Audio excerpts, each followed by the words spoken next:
В России пополняется список запрещенных исламских книг, в числе которых оказалось и толкование Корана.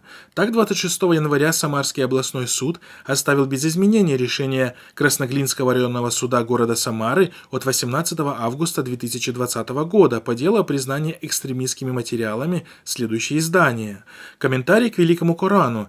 Тафсир Аль-Кур'ан Аль-Азим Абуль-Фида Исмаила ибн Умара ибн Касира ад-Димашки. Толкование священного Корана, облегчение от великодушного и милостивого. Смысловой перевод Корана на русский язык с комментариями Абдурахмана Саади. Перевод с арабского Эльмир Кулиев. Мы с данным решением суда категорически не согласны, потому как оно основано исключительно на заключении, на наш взгляд, некомпетентной экспертизы. В свою очередь, защищавший книги адвокат Руслан Нагиев выразил несогласие с вердиктом Самарского областного суда и заявил, что он обжалует данное решение в кассационном порядке. Дело о запрете вышеупомянутых тафсиров началось год назад, в январе 2019 года.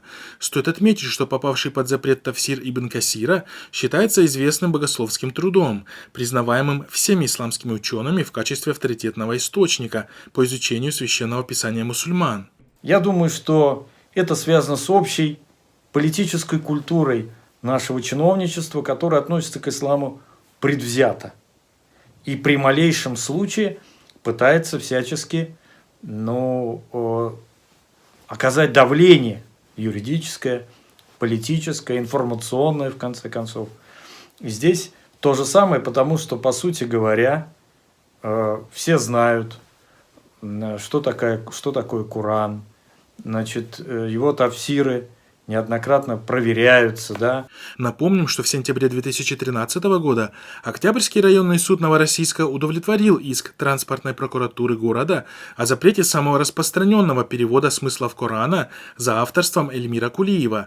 Однако уже в декабре того года, после поднявшейся со стороны мусульман бури негодования и всероссийской акции протеста, Краснодарский краевой суд отменил данное решение районного суда. Дали какое-то пояснение, если такие вопросы возникают. Но здесь очевидно, что такой задачи не стоит. Задача другая. Задача, конечно, попытаться оказать давление политическое, прежде всего, на ислам, на исламское сообщество, на исламское интеллектуальное сообщество.